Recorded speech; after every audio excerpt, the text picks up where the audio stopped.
우리 지난 시간에 마지막 부분 두 문제를 좀 시간 관계상 못하고 갔어요. 그래서 그 부분을 마저 하고 나가도록 하겠습니다.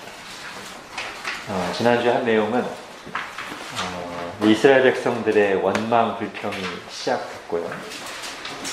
특히 이제 먹을 것이 없다고 모든 백성들이 장막 앞에 나와서 울며 모세를 원망하고 하나님을 원망하자 모세도 그 모습에 질려버려서 하나님께 왜 나에게 이런 고통스러운 짐을 맡기십니까? 이렇게 탄식하는 내용이었고요.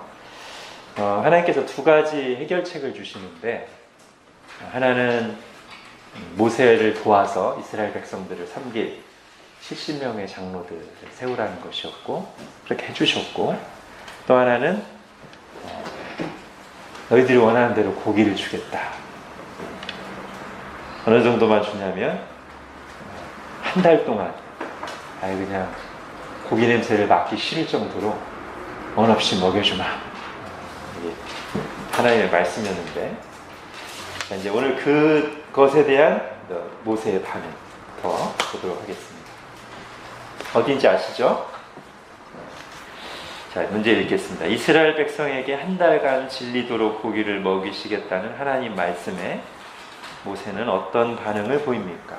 그런 모세를 향해 하나님은 뭐라고 말씀하십니까? 유독 이 민수기 11장에 나오는 모세의 모습이 조금 연약해 보입니다. 백성들의 원망하는 모습에 그냥 나를 죽여달라고 하나님께 기도하질 않나. 이번에는 하나님이 고기를 주시겠다고, 한 달간 고기를 주시겠다는 말씀하셨는데 모세가 21절 22절 보십시오. 모세가 이르되 나와 함께 있는 이 백성의 보행자가 60만 명이온데 주의 말씀이 한 달 동안 고기를 주어 먹겠다 하시오니 그들을 위하여 양떼와 소떼를 잡은들 조카오며 바다에 모든 고기를 모은들 조카오리까. 모세가 하나님 도대체 어떻게 하시려는 겁니까? 내 계산으로는 답이 안 나오나이다. 이렇게 말하는 것이죠.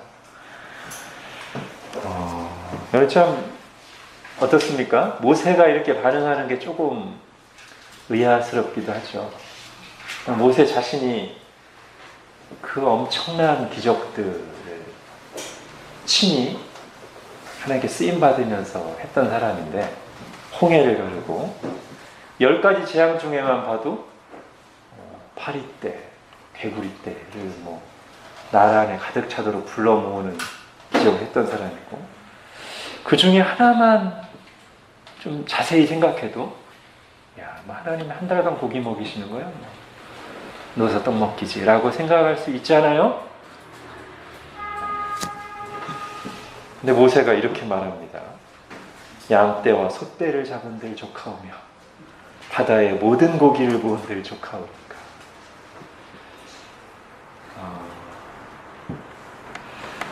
위로가 되죠? 모세도 이런 말을 할 때가 있구나. 여러분, 제가 사실 한 2주 전인가 보냈던 요즘에 제가 성경 구절하고 한 문장 이렇게 보내잖아요. 이미지 만들어서.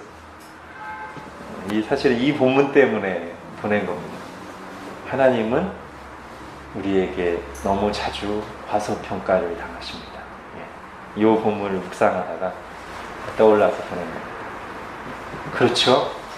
하나님은 우리에게, 바로 나에게 너무 자주 과소평가를 당하죠. 여러분, 우리가 하늘이나 큰 산만 봐도 와, 대단하다, 놀라는데, 사실 여러분 조금만 더 생각해 보면 우리를 압도할 만한 그 환경들, 또 우주를 창조하신 하나님 볼 때는 티끌만도 안 되는 건데요, 그죠? 하나님의 능력은 정말 헤아릴 수가 없는데, 우리가 하나님을 너무 과소평가합니다. 태초에 하나님이 천지를 창조하시니라를 쓴 사람이 모세일 텐데, 그죠? 모세오경이니까 맨 첫 구절, 태초에 하나님이 천지를 창조하시니라.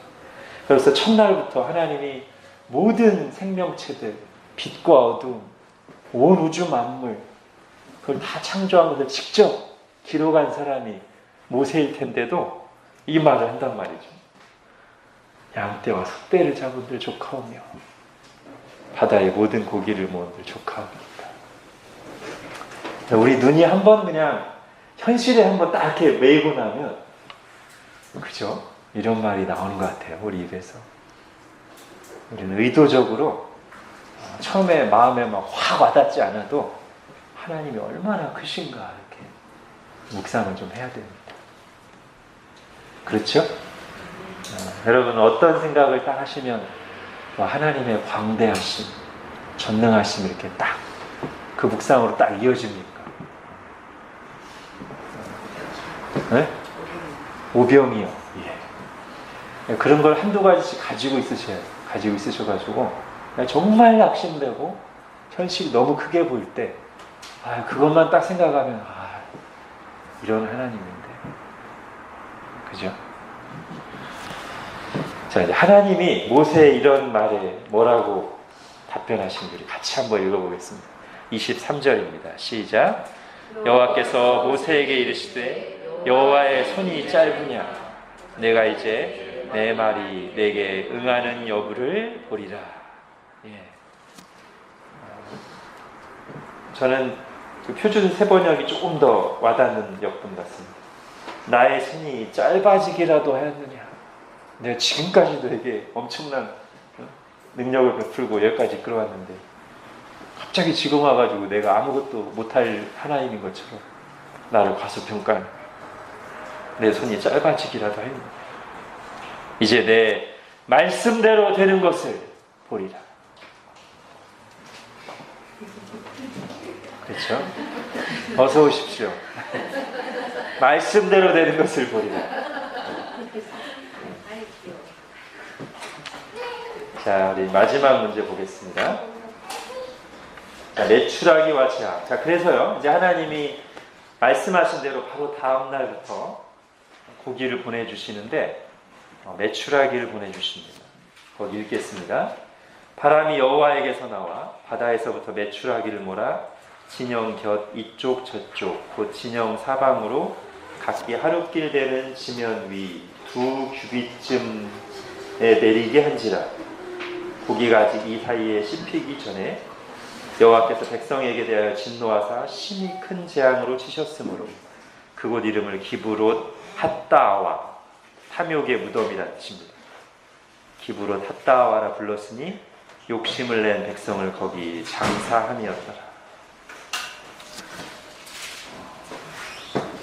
그럼 여기 보니까 진영 이쪽, 진영 사방으로 하룻길 되는 지면이, 하룻길이면 최소 몇 킬로쯤 될까요? 여러분 보통 성인이 1시간에 걷는 거리를 얼마큼 말하죠? 4km, 그죠?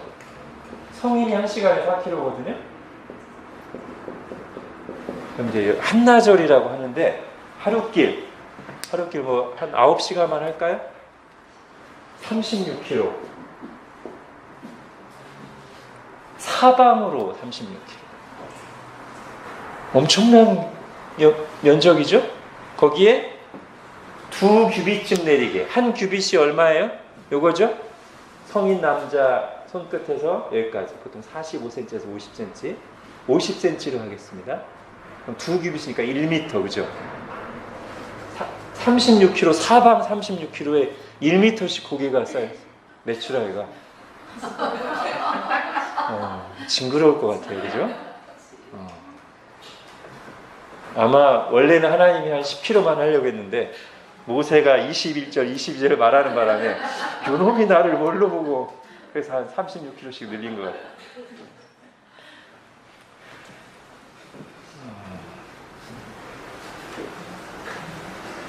자, 이 메추라기라고 나오는데요. 이게 이제 원래 이 지역에 메추라기가 지나가는 지역이긴 합니다. 제가 주석을 몇 개 보니까 다 그렇게 얘기합니다. 지금도 메추라기가 이 지역을 지난다고 합니다. 그러니까 우리 가끔 다큐멘터리 보면 나오죠. 아프리카로에서부터 저기 위쪽 지방까지 철새들 쭉 지나갈 때 이게 그 메추라기예요. 그러니까 아예 없는 것을 창조해서 불러오신 건 아닌 것 같고요. 지나가는 건데 하나님 이제 바람을 사용하셔서 엄청난 때를 여기 한 곳에 다 이제 몰아버리신 거죠. 자, 고기가 이렇게 많이 내려온 건 좋은데, 자, 이제 그 다음이 문제입니다. 하나님 이걸 주실 때 즐거워서 주신 건 아니었습니다. 자, 문제를 볼게요. 하나님은 탐욕에 사로잡혀 악한 말로 하나님을 원망한 이스라엘에게 메추라기를 주셨으나 그들이 신이 나서 메추라기를 잔뜩 거두고 먹을 때 재앙을 내리셨습니다. 그들이 원한 것을 구하고 받았을 때 그들이 잃어버린 것은 무엇입니까? 자, 이게 이제 사실 성경에 나오는 하나의 그 패턴 중에 하나인데요. 이 사람들은 우리 잘 아는 빌립보서 4장 6절 7에 나온 것처럼 아무것도 염려하지 말고 너희 구할 것을 감사함으로 하나님께 아뢰는 게 아니었고요. 지난 시간에 살펴본 것처럼 엄청나게 하나님 원망하고 하나님을 시험하면서 했어요. 그런데 하나님이 이제 어떤 하나님이신가 보여주려고 고기를 주셨는데 이 사람들이 또 이 고기가 많이 생긴 걸 보고서 그때라도 이런 하나님인데 사방 수십 킬로에 1m씩 단번에 고기를 쌓게 하신 이런 하나님인데 우리가 주님 저희가 하나님 몰라봤습니다. 예를 들면 여러분 베드로하고 한번 비교해 보십시오. 베드로가 밤새 고기를 못 잡았죠? 그리고 주님이 이미 예전에 한번 베드로를 불렀었는데 거기에 응하지 않고 있다가 그날 아침에 또 이제 베드로는 말씀 듣는 자리에 없었죠. 근데 이제 밤새 고기를 잡다가 못 잡았는데 예수님 오셔서 자기 배에서 잠깐 말씀 전하시고 그래서 억지로 말씀 듣고 그래서 그물 내리라고 해서 그물을 내렸더니 밤새 한 마리도 안 잡히던 물고기가 한순간에 그물 찢어지고 두 배 가득 채우게 잠겼죠? 그때 베드로의 반응하고 지금 이 본문에 나오는 이스라엘 이스라엘이 32절에 백성이 일어나 그날 종일 종야와 그 이튿날 종일토록 메추라기를 1박 2일로 메추라기를 모았습니다. 그럴만 하죠, 그죠? 그래서 다 못 걷었을 거예요. 1박 2일로 신나서 메추라기를 모아서 이제 막 물어 뜯고 있는데 이제 하나님의 심판이 내린 거죠. 그러니까 원래 이 사람들이 엄청나게 하나님을 원망했고 시험했고 큰 죄를 지었습니다. 하나님 진노했고 모세가 막 탄식했습니다. 그런 상황에서 이제 말씀을 주시고 이걸 주셨으면 베드로처럼 반응했다면 얼마나 좋았을까요? 이렇게 수십 킬로에 1m씩 메추라기 싼 걸 보고 베드로는 어떻게 했죠? 그 자리에서 엎드려서 주여 내가 주인입니다. 나를 떠나소서. 제가 주님을 몰라봤습니다. 이 정도는 아니어도 최소한 뭔가 좀 자신들을 돌아보는 게 있어야 되는데 그냥 고기 온 것만 신나는 거죠. 1박 2일 동안 넘치게 거두었습니다. 그랬더니 33절에 고기가 아직 이 사이에 있어 씹히기도 전에 이제 막 요리해서 먹으려고 하는데 하나님의 큰 재앙, 여기 보면 심히 큰 재앙을 주셨어요. 제가 아까 패턴이라고 했는데요. 이게 몇 개 있습니다. 원하는 걸 하나님께 받았습니다. 근데 그게 복이 아닌 경우들이 있어요. 지금 아주 대표적인 게 이 경우. 하나님이 원해서 주시긴 했는데 그걸 구한 그들의 마음, 또 받는 그들의 태도가 결코 하나님 보시기에 좋은 마음의 동기, 자세가 아니었기 때문에 자기가 원하는 걸 얻었지만 그게 복이 된 게 아니고 저주가 되고 재앙이 되는 케이스들. 지금 이 경우. 그래서 제가 이제 문제를 그렇게 썼어요. 원하는 것을 구하고 받았을 때 그들이 잃어버린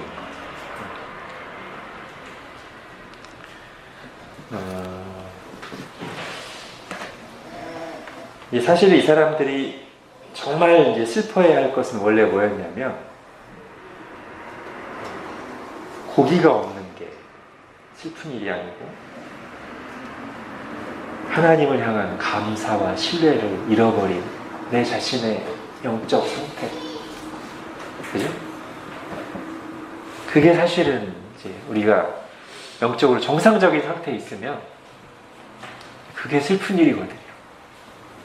내가 그렇게 하나님의 은혜를 많이 경험하고 예전에 막 사람들 앞에서 얘기도 하고 하나님 이렇게 좋은 분이시고 지금도 하나님 함께 계신다는 걸 아는데 그 하나님을 향한 감사와 신뢰를 잃어버려서 완전히 그냥 세상 문제, 눈에 보이는 문제 짓눌려 있는 그런 내 자신의 영적 상태에 대해서 사실은 안타까워하고 그래야 되는데 아니면 그러지 못했더라도 하나님이 어떤 기적을 베푸시거나 뭔가 사건을 일으켜서 하나님이 이런 분이시구나를 깨닫게 했을 때 그때라도 뭔가 이렇게 하나님께 반응을 보였어야 되는데 지금 이스라엘의 모습 고기가 없는 것 때문에 울다가 고기가 생긴 것 때문에 신나서 즐기다가 하나님이 진노하실 만하죠, 그죠? 언뜻 보면 여러분 한번 잘 보십시오. 이게 사실 성경에서 우리가 보는 모습인데 이 사람들이 그냥 일반 도덕적인 죄 지은 게 잘 안 드러나요, 그죠? 뭐 도둑질을 했다든지 뭐 간음을 했다든지 그런 거 별로 없어요. 근데 하나님이 심히 진노하시고 무성재앙을 내리셨다. 여러분 적어도 하나님의 백성들은 신자들은 이런 관점을 가지고 있어야 됩니다. 그러니까 일반 도덕적인 윤리, 상식 당연히 우리가 그것도 지켜야죠. 십계명이 말하는 게 윤리적인 부분이기 때문에 신자들은 그 누구보다도 윤리적이어야 됩니다. 그런데 그 윤리적인 것조차도 신자들이 마음으로 지키는 이유는 뭐냐면 그 자체가 옳은 거기도 하지만 하나님이 말씀하셨기 때문에 하나님을 경외하고 사랑하기 때문에 하나님을 신뢰하기 때문에 하는 것이죠. 그죠? 그리고 그것을 안 지킬 때 우리가 정말 회개하는 이유는 윤리적으로 나쁜 일을 했기 때문이기도 하지만 하나님 백성인데 하나님 경외하는 사람인데 그 하나님께 내가 합당하게 살지 못하는 거 하나님 마음 슬프시게 한 거 그게 아픈 거지 않습니까? 사실 성경에서 그것을 우리에게 많이 보여줍니다. 사실 오늘 본문에 나온 이 모습은 세상 사람들에게는 이런 관점이 생길 수가 없는 것이죠. 아니 먹을 게 없어서 좀 울었기로써니 먹을 게 많이 내려서 즐겁게 좀 걷어서 먹었기로써니 그럴 수 있잖아요. 그죠? 이건 세상의 관점입니다. 하나님은 어떻게 보면 조금 연약해서 윤리적으로 넘어진 것보다 지금 이 죄에 훨씬 더 강하게 진노하시고 반응하신단 말이죠. 왜 하나님이 주신 은혜를 눈에 보이는 현실 속에서 말 몇 마디로 완전히 깔아뭉개고 하나님의 그동안 받은 은혜를 다 그냥 한꺼번에 무시하고 하나님이 아무것도 아닌 것처럼 종이 호락인 것처럼 하나님을 대하는가. 하나님을 잃어버린 백성, 감사를 잃어버린 백성, 하나님을 슬프시게 합니다.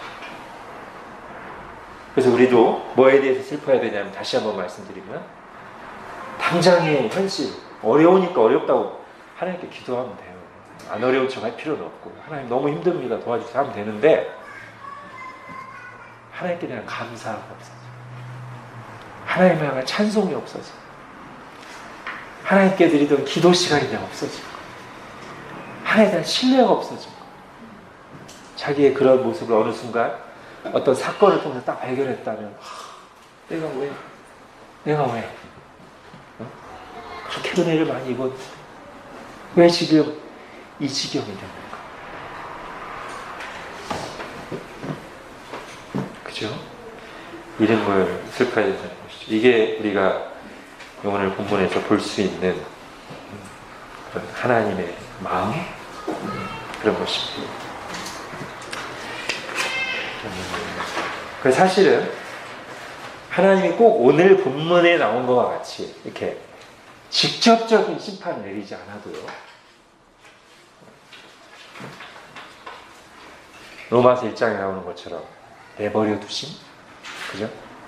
세상에서 원하는 거 얻었지만, 원하는 대학 가고, 원하는 직장 들어가고, 원하는 사람과 결혼했지만, 그 과정에서 하나님을 내가 잃어버렸다. 멀리에서 나의 영적 상태는 완전히 그냥 안 믿는 사람과 다를 바 없이 되었다면, 그 자체가 재앙 아니겠습니까? 그 상태로 계속 떠내려가는 내 인생이 그 자체가 하나님 관점으로 보면 재앙이고 징계고 그런 거 아니겠어요? 그죠? 우리가 이제 그런 관점을 가져야 된다는 것이죠. 뭐가 진짜 복인가? 내가 잃어버리지 않기 위해서 더 힘써야 될 것은 뭔가? 세상에서 조금 손해보는 게 아니라 하나님을 향한 마음, 그죠?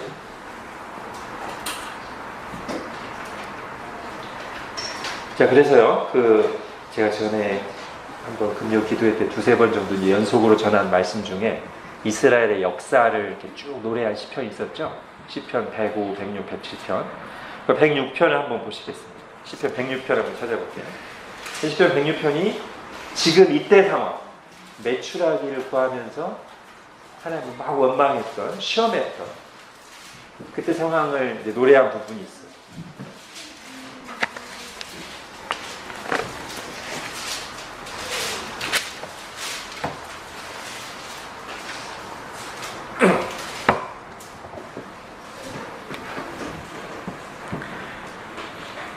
자, 13절부터 15절까지입니다. 시편 106편 13절부터 15절까지.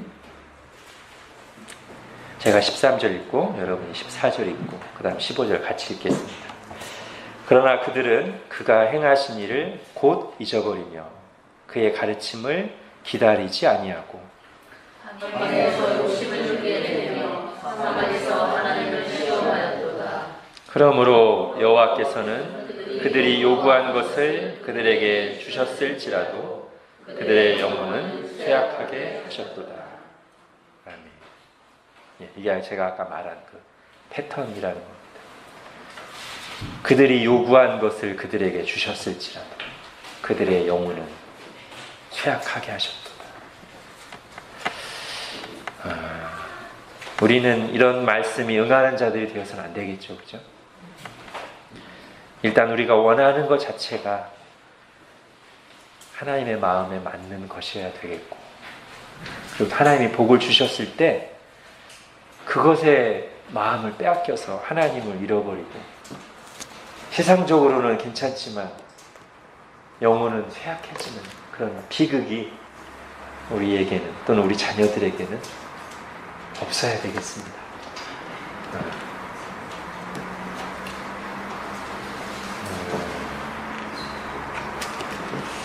네, 이걸로 이제 지난주 내용 하고요. 이제 오늘 본문 들어가겠습니다. 원래는 제가 민수기 12장만 이제 오늘 이 7과 하려고 했는데 16, 17장에 한 번 더 반영 얘기가 나와요. 근데 그 두 가지를 한꺼번에 보는 게 좋을 것 같아서 두 개를 한 과로 묶었습니다. 그러면 제목을 좀 바꿨습니다. 권위에 대한 도전과 심판입니다. 아마 오늘은 12장까지만 할 것 같은데, 12장은 미리암과 아론, 모세의 누나인 미리암과 모세의 형인 아론이 모세의 권위에 도전한 이야기고요. 다음 시간에 살펴볼 16, 17장, 사실은 이제 18장, 19장까지인데 너무 많아서 끊었습니다. 이때는 고라 일당의 반역입니다. 두 가지가 상당히 유사한 면, 공통적인 면이 있기 때문에 비록 오늘 한 시간에 다 하지 못할지라도 제가 이제 한 과로 묶었습니다. 그 제목은 권위에 대한 도전과 하나님의 심판인데, 성격은 비슷하지만 요거는 이제 작은 규모고요.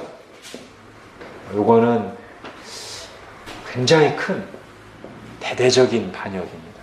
그래서 하나님이 징계하시는 수위도 요거는 작게 징계하시고 이것은 엄청난 심판이 내립니다.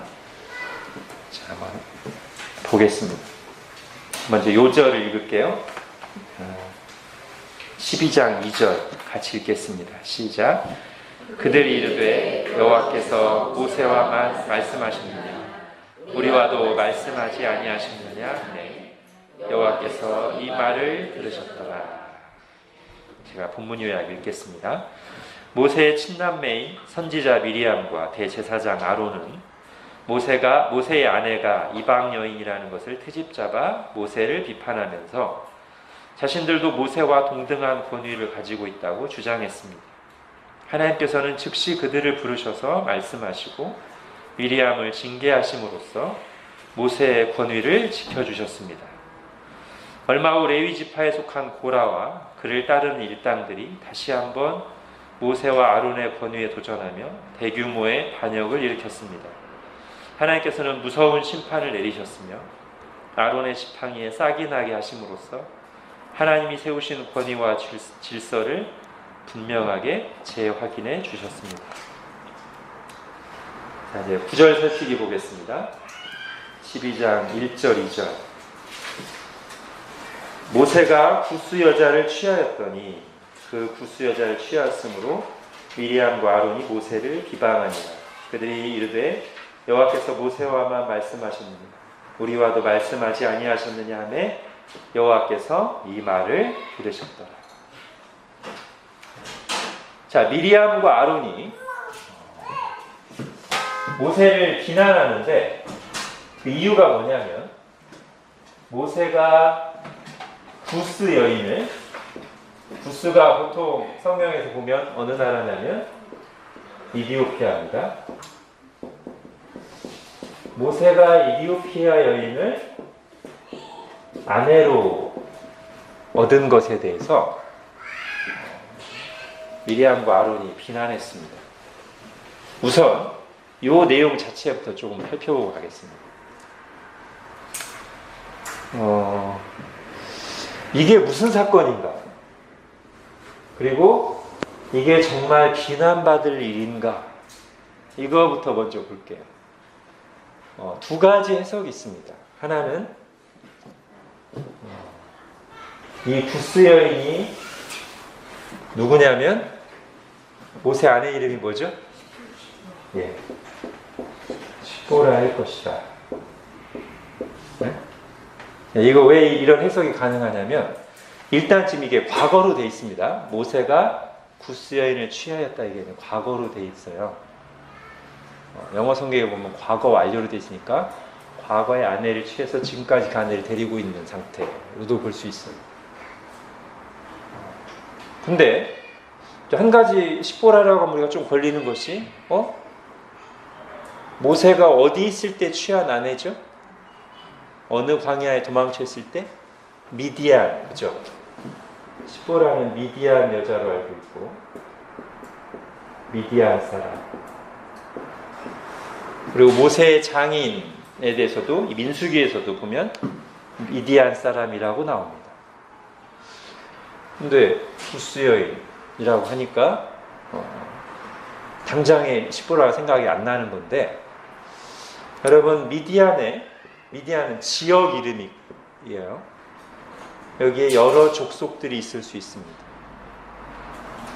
그래서 미디안 사람인 구스 혈통의 여인일 수 있어요.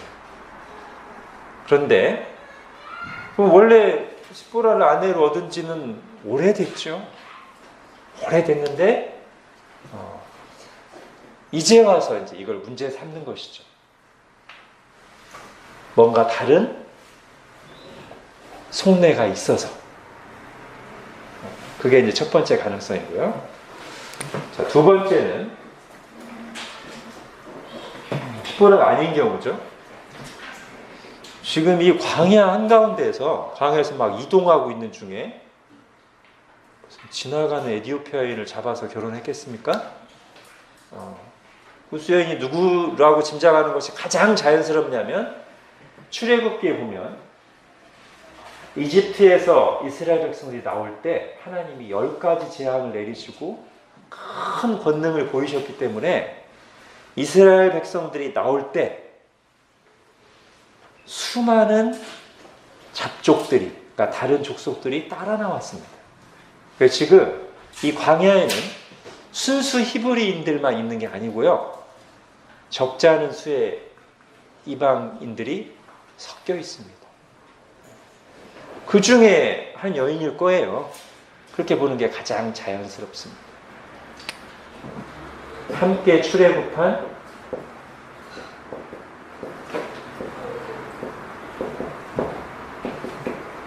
이방 족속 중에서 아내를 취했을 수 있죠. 십보라가 죽고 난 뒤에. 이 두 가지가 다 가능한데 그렇게 만약에 우리가 본다면 이 두 가지 다 비난받을 이유가 별로 없습니다. 여러분, 함께 출애굽한 이방 여인과 결혼하는 게 문제가 될까요? 구약 성경에 보면 이방인과 결혼하는 거 하나님이 금지하시죠. 근데 금지하신 이유가 이방인의 상태, 즉 이교도인 상태로서 결혼하는 것은 금지예요. 근데 예수님의 조상 중에 누가 있죠? 룻. 히브리인이에요, 아니에요? 모압 여인이죠. 근데 우리가 룻기를 보면 보아스가, 다윗의 자손인 보아스가, 유다 지파인 보아스가 룻이랑 결혼하는 거에서 조금이라도 부정적인 평가나 이미지가 전혀 없죠. 오히려 축복으로 가득 차 있습니다. 왜냐하면 룻은 신앙 고백을 하고 본토 친척 아버지의 집을 떠나 이스라엘 안으로 들어온, 그죠? 하나님의 백성이 된 이방 혈통의 여인이기 때문에 결혼하는데 문제가 없어요. 그죠? 아마 이 여인이 십보라가 아니었다면 함께 출애굽한, 즉 하나님이 10가지 재앙을 내리시는 걸 보고 이분이 정말 상처나지 하나님이시구나 라는 걸 깨닫고 이 출애굽 대열에 합류한 이방인들이라면 이 사람들은 이미 하나님의 백성 울타리 안에 들어온 사람들이기 때문에 이 사람들과 결혼하는 것은 룻과 결혼하는 것과 큰 차이가 없겠죠? 그래서 이 두 경우를 우리가 생각하는 게 가능한데 둘 다 비난받을 내용이 아니라는 거죠. 크게. 그래서 오늘 본문에도 보면 하나님이 이것에 대해서 전혀 문제 삼는 내용이 없습니다. 문제를 삼는 건 누가 문제 삼냐면 미리암과 아론만 문제 삼는 거예요. 이거를. 이게 이제 첫 번째 문제고, 그러면 왜 미리암과 아론이 이거를 문제 삼았는가? 그 속내가 이제 2절에 나온다는 거죠. 그들이 이르되 여호와께서 모세와만 말씀하신다. 여기에 이제 핵심이 있어. 우리와도 말씀하지 아니하셨느냐. 그러니까 모세 그 이방 여인과 결혼한 것을 트집 잡으면서 본인들의 그런 권위, 우리도 모세와 다를 바 없는 그런 권위를 가진 사람이다. 모세만 특별하냐? 이렇게 말하는 거예요.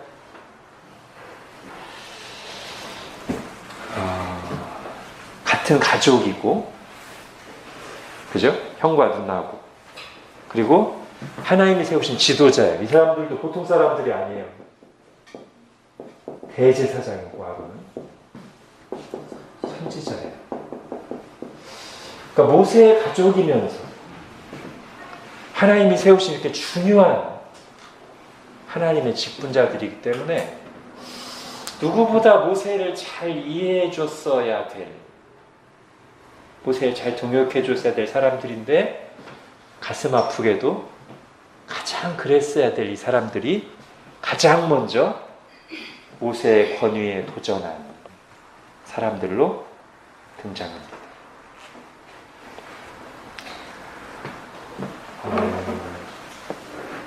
그러면서 그 유명한 구절이 나오죠. 이 사람 모세는 온유함이 지면의 모든 사람보다 더하더라. 잠깐만 온유함에 대해서 생각해 보겠습니다. 사실 이 구절이요, 은근히 이제 비평가들에게는 소재거리가 되는 구절입니다. 왜 그럴까요? 모세가 설마 스스로 이 구절을 썼겠냐는 거죠. 자화자찬했겠느냐는 거예요. 모세 자기가 여기다가 이 사람 모세는 온유함이 지면의 모든 사람보다 더하더라라고 썼겠냐는 거죠. 그래서 이제 그러니까 이 성경은 모세가 쓴 게 아니다, 뭐 편집된 거다 이런 자유주의자들 말고 이제 이 구절을 이제 해석하는 그럴듯한 이제 해결책들이, 하나는 이 온유함이라는 단어가 이제 원래 원어에 온유하다는 뜻도 있지만 비참하다라는 뜻도 같이 있다. 그래서 여기서는 다른 데랑 다르게 비참함이라고 해석하는 것이 더 합당하지 않겠느냐.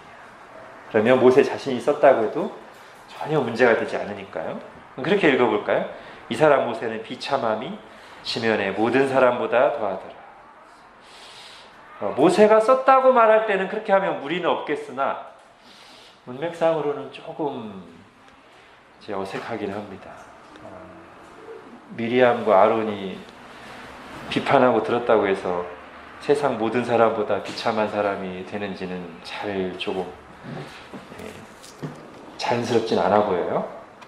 또는 이제 이 부분만 여호수아나 다른 사람이 썼을 것이다. 이건 어느 정도 가능성은 있습니다. 근데 저는 그냥 모세가 썼다고 해도 되지 않나.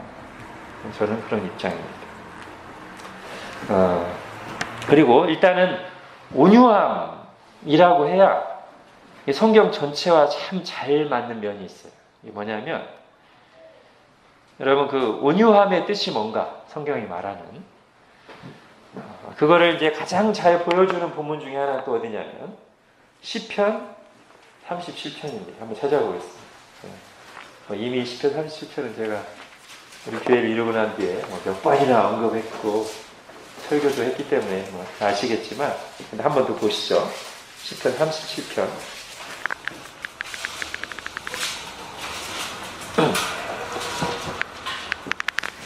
자, 시편 37편의 전반적인 내용은 이런 겁니다. 1절만 읽어봐도 알 수 있는데, 악을 행하는 자들 때문에 불평하지 말며 불의를 행하는 자들을 시기하지 말지어다. 이게 이제 막 쭉 나가는 내용이에요. 악인을 보면서 거기에 분노하거나 거기에 나도 똑같이 악으로 반응하거나 그렇게 하지 말아야 된다. 하나님께 맡겨라. 이게 이제 시편 37편 전반부의 핵심 내용인데, 그러면서 나오는 말이 11절이에요. 그러나 온유한 자들은 땅을 차지하며. 그래서 제가 그 산상수훈 팔복의 세 번째 말씀할 때도 여기를 인용했었고요. 세 번째가 뭐죠? 온유한 자들은 복이 있나니 땅을 기업으로 받을 것이니. 그래서 아마 예수님이 이 시편 37편을 염두하시면서 그 말씀을 하신 게 아니겠느냐, 이렇게 제가 말씀드리기도 했어요. 자, 어쨌든 이 시편 37편의 문맥에서 이 온유함의 의미가 잘 드러나는데, 그게 뭐냐면 악에 악으로 반응하지 않는, 하나님을 신뢰하고 하나님을 경외함으로 악에게 악으로 반응하지 않는, 그것이 이 온유함의 굉장히 중요한 의미예요. 하나님께 맡기는 것. 똑같이 악에게 악으로 맞서지 않고, 그 모습이 온유함인데, 지금 모세가 다시 민수기를 와서 모세가 그거를 이제, 이 문맥이 바로 그 문맥이거든요. 모세가 아무 말이 없어요. 그러니까 아까 제가 말씀드린 것처럼 누구보다도 자기를 잘 이해해줘야 될 이 사람들이 자기의 권위에 도전할 때 정말 얼마나 속상하고 막 뭐라고 해주고 싶죠? 근데 그런 말이 없고, 모세가 반응했다는 말이 없고, 대신 나오는 구절이 3절이란 말이에요. 이 사람 모세는 온유함이 지면에 모든 사람보다 더, 즉 이렇게 속상하고 괴로운 이 공격 앞에 아무런 반응을 하지 않고 있는 모습이 이 구절 속에 들어있다는 거죠, 지금. 그러면서 이거와 같이 이제 연결될 수 있는 것이 바로 그 앞에 있는 구절 2절 뒷부분 보세요. 그 미리암과 모세가 하는 말을 여호와께서 이 말을 들으셨더라. 예. 모세만 들은 게 아니고요, 여호와께서 모세의 마음을 찢어놓는 미리암과 아론의 말을 들으셨어요. 그리고 모세는 온유하게 반응했습니다. 이게 이제 연결되는 거란 말이에요. 제가 볼 때는 우리가 악에게 악으로 반응하지 않을 수 있는 근거와 소망이 뭐냐? 이거예요. 여호와께서 이 말을 들으셨더라. 지금 내 마음을 찢어놓는 이 말을 하나님도 지금 듣고 계시다. 그래서 그 사람에게 똑같이 악으로 맞대거리하며 맞서고 나도 똑같이 악하게 이는 이로 갚는 게 아니라, 하나님이 이 말을 들으셨기 때문에 하나님 앞에 나가서 하나님 다 들으셨죠? 하나님 다 보고 계시죠? 라고 하나님께서 갚아주실 것을 구하면서 하나님께 맡기면서 나는 악에게 악으로 대응하지 않는, 그게 온유함이다. 그렇죠? 우리가 매일매일 이 세상 속에서, 여러분 특히 저는 교회에 많이 있지만 세상 속에서 매일매일 전쟁 같은 삶을 살면서 세상에 정말 더럽고 악한 것들을 보면서 그죠? 막 악이 뻗치잖아요. 근데 그때 이 말씀을 기억하시면 좋을 것 같아요. 여호와께서 이 말을 들으셨더라. 지금 내 말을 찌르고 있는 이 말을 나만 듣고 있는 게 아니고 하나님이 듣고 계시다. 지금 나의 이 억울하고 속상한 내가 당하는 이 일을 나 혼자 겪는 게 아니라 하나님이 지금 다 보고 계시다.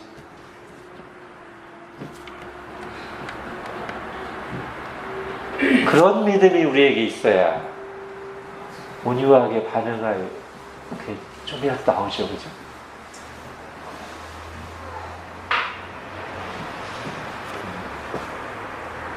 물론 하나님 다 들으셨죠, 다 보셨죠 할 때 자신도 돌아봐야 돼요. 그죠? 내가 할 일 제대로 하자고, 내가 상대방에게 먼저 피해를 엄청나게 줘서 상대방이 화를 내는 건데, 하나님 저 사람 보시죠? 화내고 있어요 저한테. 이러면 안 됩니다. 자기를 하나님 앞에서 돌아보고 그렇게 하면서, 그러나 정말 내가 악하게 하지 않았는데 하나님 말씀대로 하려고 하고 정직하게 하려고 선하게 하려고 했는데 악함이 나를 공격이었고 내 마음을 찌르는 말이 올 때는 그대로 이 말씀을 우리가 적용하면 되는 거죠. 여호와께서 이 말을 들으셨더라. 주님 들으셨으니 제가 온유하게 반응하게 도와주십시오.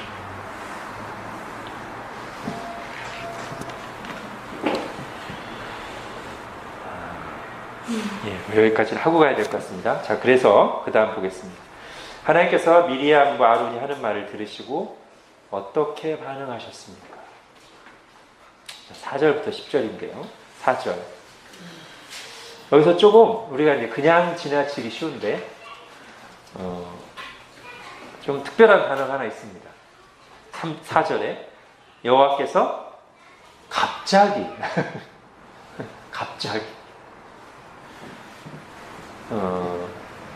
개역 개정 성경하고 우리말 성경은 갑자기라고 되어 있고 표준 세번역이나 그 영어 성경에는 당장, 즉시 이렇게.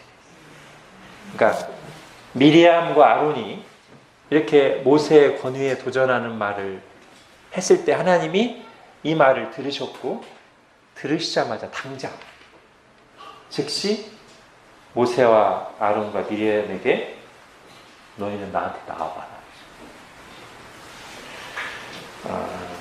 그러니까 이게 뭘 의미하는 거죠? 하나님이 지금 미리암과 아론의 이 말, 이 태도를 지금 이 상황을 굉장히 심각한 상황 그리고 빨리 해결해야 될 상황으로 보신다는 거죠. 왜 그러죠? 이게 지금 그냥 형제끼리의 말다툼 정도가 아닌 거예요. 이게 모세가 지금 장정만 60만, 200~300만 명 되는 이스라엘 백성들을 광야에서 이끌고 가야 되는데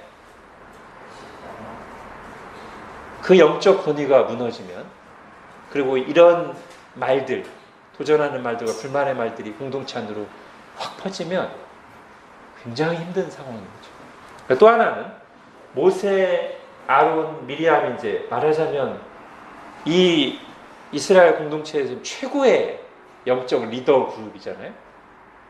이들이 하나 돼서 이 공동체를 섬겨야 되는데 이들이 지금 이렇게 분열되는 것은 이스라엘 공동체에 굉장히 큰 타격을 가져옵니다.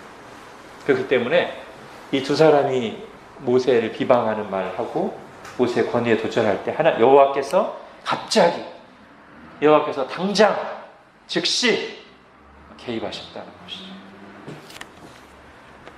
자, 그러면서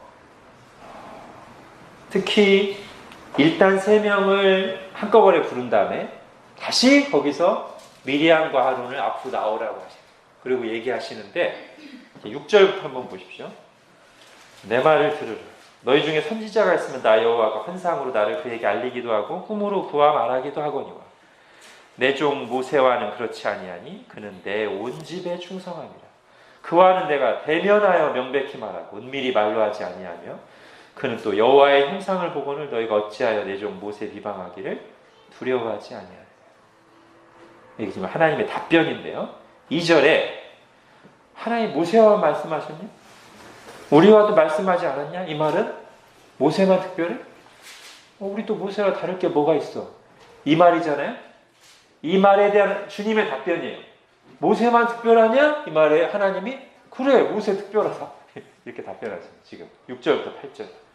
모세는 특별하다. 그냥 일반 선지자들하고는 다른 사람이다. 모세는 내가 특별하게 세운, 내가 특별하게 대하는 이 구속 역사에서 특별한 위치를 점하는 사람이다. 네가 아무리 선지자고 대제사장이라고 해도 모세와 동등한 권위를 가질 거로 생각해서는 안 돼. 이렇게 말씀하시는 거예요. 자, 그러면서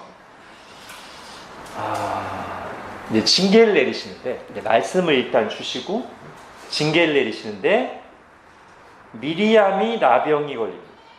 10절에 미리암은 나병에 걸려 눈과 같다. 여기서 한 가지 질문이 생기죠. 미리암과 아론이 같이 모세를 비방하였거늘 왜 미리암에게만 나병이 생겼는가? 일까요? 사실 오늘 문맥을 보면 좀 나오고 이 미리암과 아론이 나온 본문들 우리가 조금 좀 생각해 보면 여러분 아론은 어떤 스타일, 어떤 성향으로 이렇게 여러분에게 이렇게 다가옵니까? 아론은 제가 볼 때는 그렇게 영적 분별력이 있거나 카리스마적이거나 줏대 있게 자기가 주도해서 뭘 하는 그런 사람인 것 같지는 않아 보입니다. 가령 그 출애굽기 32장의 그 금송아지 사건 때 보면 어느 정도 모세, 아론의 성향을 짐작할 수 있는 그 말이나 행동들이 나오죠. 사람들이 이제 아론에게 막 몰려와가지고 야, 모세 어딨냐고, 어떻게 할 거야 막 하니까 그 사람들이 하는 거에 이렇게 두려움에 실려서 금붙이들 가져오라고 해가지고 금송아지 만들고, 영적 분별력이 없는 거죠. 제사장이긴 해도. 그리고 그런 두려운 상황을 이겨낼 수 있을 만한 어떤 그런 게 없습니다. 그래서 나중에 모세가 와가지고 또 뭐라고 하니까 막 두려워하면서 이 사람들이 해가지고 금붙이를 불에 던졌더니 금송아지가 나왔어요. 이런 말하고 그런 사람이에요. 아론은. 그 뒤에도 보면 두려움이 약간 많은 것 같고 그런 사람이지 뭔가 이렇게 막 주도해서 결기 있게 해내는 그런 종류의 사람이 아닙니다. 반면에 미리암은 이제 잠깐 나오기 때문에 그거 하나 가지고 단정할 수는 없지만 출애굽기 15장에 보면 홍해를 건넌 직후에 이스라엘 여인들이 찬양을 하는데 그 찬양을 앞장서서 주도하는 사람이 미리암입니다. 미리암이 소구를 들고 앞에 나가서 막 찬양을 하니까 다른 여인들이 따라오고 이제 그 교창을 하죠. 얘기하고 한 사람이 찬양하면 같이 따라하고 하는 거 할 때 미리암이 주도하는 모습이 나와요. 그래서 사실 모세가 예전에 아기 때 갈대바구니에서 이렇게 떠내려갈 때도 거기서 어머니의 그 심부름 하면서 그걸 딱 주도 면밀하게 공주에게까지 딱 말한 게 또 미리암이죠, 그죠? 그래서 그런 성향 차이가 있어 보이고요. 오늘 이제 본문에 봐도 1절을 보십시오.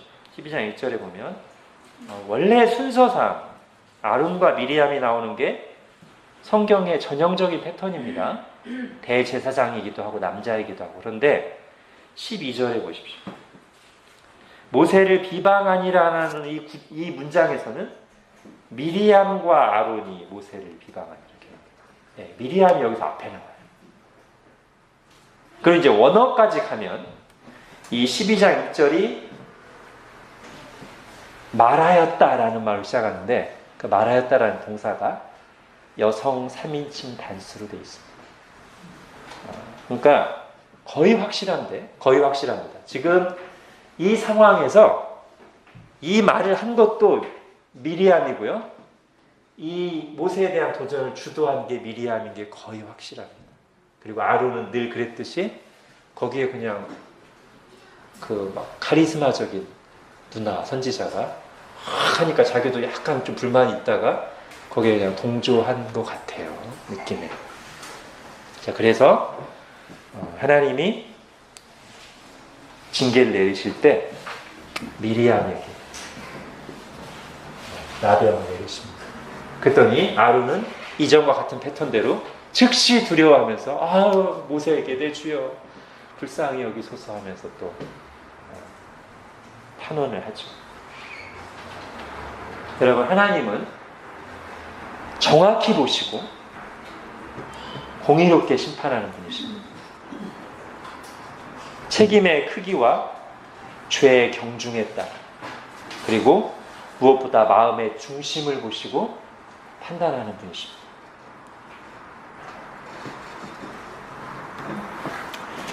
자, 결국 이런 징계가 내린 뒤에 모세의 중보를 통해 미리암을 고쳐주시죠. 근데 하나님이 어떻게 하시냐면 14절에 보면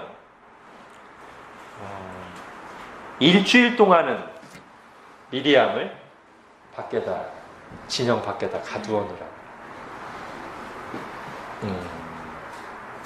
고쳐주시고 용서는 하시지만 지금 이 일이 작은 일이 아니고 이 공동체 안에서 그냥 넘어갈 일이 아니기 때문에 공적인 7일을 하게 하신 거죠. 7일간 진영 밖에 머물기로 했어요. 그래서 어떤 일이 일어나냐면 16절에 보십시오. 15절. 이에 미리암이 진영 밖에 이리 동안 갇혀 있었고 백성은 그를 다시 들어오게 하기까지 행진하지 아니하다. 예. 이들의 이 죄로 이스라엘의 행진이 7일간 멈출 수밖에 없었습니다. 하나님 백성의 진행이 일주일간 멈출 수밖에 없었어요. 죄 때문에. 그리고 이 멈춰져 있는 이 시간은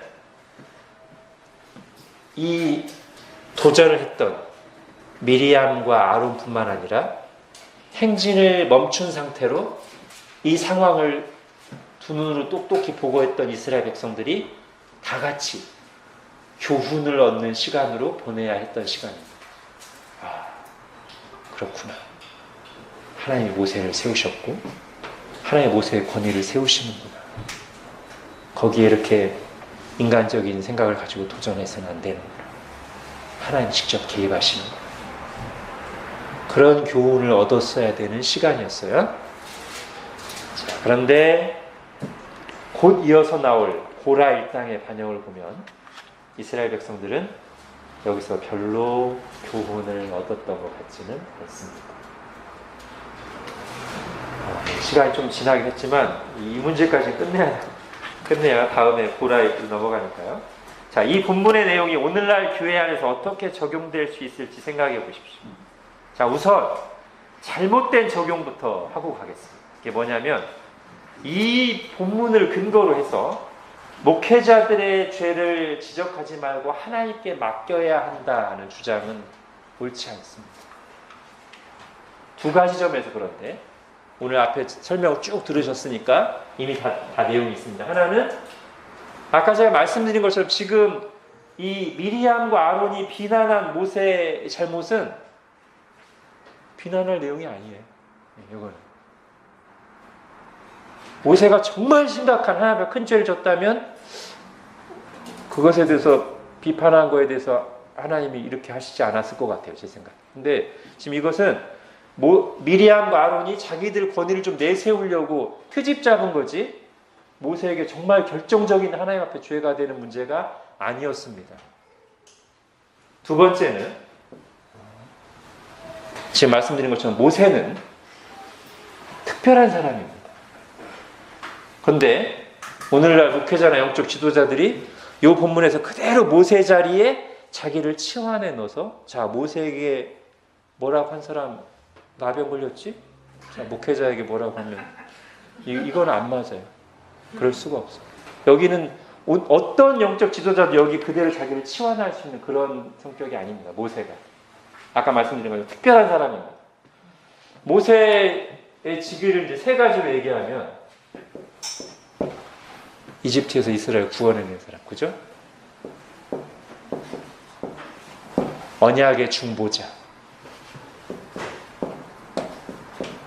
계시의 전달자, 율법 받은 사람. 이 내용들이 다 누구랑 비견되는 거냐면 예수님하고 비교되는 사람이에요. 모세는 구원자시고 중보자시고 진정한 진리의 전달자시죠. 그렇기 때문에 함부로 그냥 이거를 아무 중간에 해석의 과정 없이 그대로 치환해서 이렇게 가는 것은 안 되고요. 특히 목회자들이 이런 생각을 바로잡아요. 이 본문을 보면서 목회자 자신을 특별하게 여기서는 안 되고 목회자가 아무리 큰 죄를 지을지라도 하나님이 직접 다스리시는 거지 사람이 그것에 대해서 판단하거나 지적하거나 바로잡으려고 해서 안 된다? 그거는 잘못된 얘기입니다. 그렇게 하면 안 돼요. 자, 그걸 이제 전제로 하면서 그래도 이제 이 본문의 내용을 잘 보면 이제 간접적으로 우리에게 적용할 만한 교훈은 분명히 있습니다. 두 가지로. 하나는 자, 하나님이 모세를 그럼 세우신 이유, 그리고 그의 권위를 이렇게 하나님이 즉각적으로 나서서 지켜주신 이유가 뭔가? 단순히 모세라는 사람을 지켜주려는 건 아니고요. 그를 세우신 이유나 그의 권위를 지켜주신 이유가 이스라엘 백성 공동체를 위해서입니다. 즉 모세를 통해 주시는 하나님의 말씀, 그 영적 권위가 하나님의 백성들에게 받아들여져서 하나님의 말씀이 순종되어야 되는데, 이런 식의 잘못된 도전, 권위를 깎아내리는 행동이 용납되면 그게 이제 이스라엘 공동체가 하나님의 공동체로 서는 것이 사실상 불가능해집니다. 그런 면에서는 오늘날 교회 안에 두신 직분에도 어느 정도 적용될 수 있어요. 특히 말씀을 맡아 섬기는 목회자에게 적용될 수 있죠. 이 부분이. 모세처럼 특별한 사람이어서 누구도 뭐라 할 수 없는 위치여서가 아니고, 분명히 죄가 있으면 당연히 판단받아야 하고 책임을 물어야 할 사람이지만, 하나님의 말씀을 선포하고 가르치고 권면하는 역할에 대한 권위는 존중되어야 된다. 존중되어야 한다는 말이 무슨 뜻이냐면 목회자를 우러러보라는 뜻이 아니고, 목회자가 하나님의 말씀을 바르게 선포하고 그 말씀을 넘어서지 않는, 그 말씀을 따라서 권면하고 섬길 때는 기본적인 자세가 하나님 앞에서 겸손히 받고 순종하는 것이어야 된다. 만약에 이 부분이 무너지면 성경이 말하는 교회다움을 이루어가는 일이나 신자 개개인이 하나님이 원하시는 신앙의 성숙을 밟아가는 것은 저는 사실상 불가능하다고 봅니다. 저를 높이려고 하는 말이 아니에요. 하나님이 주신 질서를 존중해야 된다. 제가 뭐 더 특별하다고 막 그러지 않잖아요. 그죠? 제 권위 세우려고 그러지 않잖아요. 근데 제가 하나님 말씀 벗어나면 여러분이 저를 판단하셔야 됩니다. 제가 크게 죄를 짓거나 잘못하면 저를 분명히 바로 잡기 위해서 액션을 취하셔야 됩니다. 근데 제가 하나님의 말씀을 바르게 선포하고 예배 중에 하나님의 말씀을 선포하면 하나님이 교회에게 주시는 말씀으로 기본적으로 받는 자세를 가지셔야 되고, 그것을 위해서 기도하셔야 되고, 그래서 저 말씀 맞나 틀리나 이러고 있으면 그 사람이 은혜를 못 받는 거예요. 그 사람이 손해예요. 지금 하나님이 부족한 저 사람을 말씀의 종으로 세우셔서 교회에게 말씀하시는구나, 나에게 말씀하시는구나 하고 잘 듣고 받고 순종의 자세를 가져야 교회도 살고 각 사람이 산다는 뜻이에요. 그죠?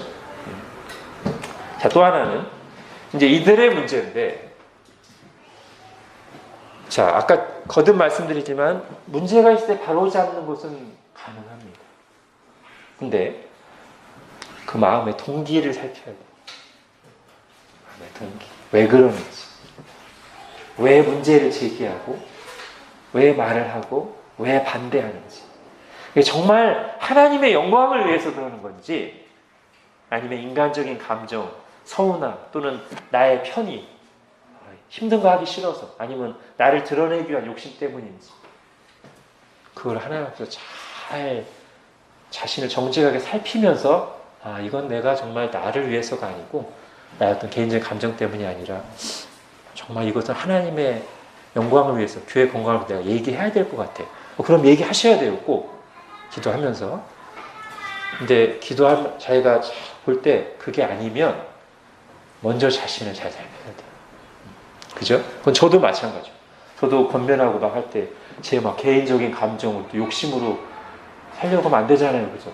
저도 하나님 앞에서 기도하면서 이렇게 하는 게 정말 주님의 뜻대로 교회를 이루어가는 것이고 저 영혼을 살리는 것이다 라고 생각하면서 권면해야 되듯이 다 마찬가지입니다.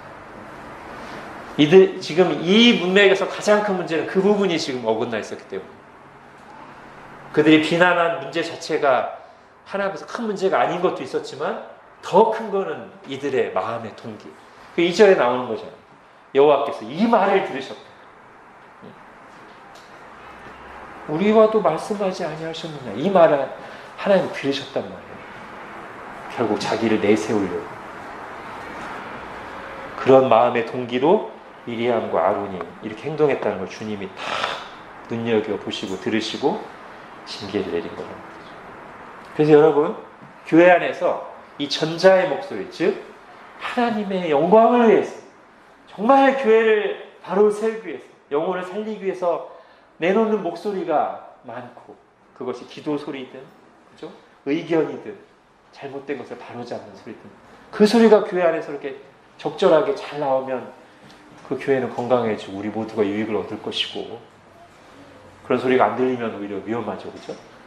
반대로 후자의 목소리, 미리암과 아론과 같은 동기에서 나온 인간적인 감정과 서운함에서 나오는 나의 편리함을 위해서 욕심을 채우기 위해서 나를 드러내기 위해서 나오는 반대나 주장들, 불만, 불평들이 이제 그 안에서 많이 나올수록 민수기의 이스라엘 백성들과 같은 영적 상태, 하나님의 징계, 그런 게 있겠죠. 그죠? 근데 우리는 항상 이 부분을 잘 기억하면서 하나님 우리 교회에서는 강단에서든 소그룹에서든 개인적인 교제에서든 간에 이 첫 번째 소리, 하나님의 영광을 위한 소리, 하나님의 뜻을 이루기 위한 기도, 주님의 교회를 정말 교회답게 세우기 위한 의견들과 고민들과 나눔들, 다른 영혼들을, 다른 지체들을 살리고 세우기 위한 말들, 이런 말들이 풍성하게 하여 주옵소서. 그것이 우리의 기도고 우리의 씨름이 되기를 바랍니다.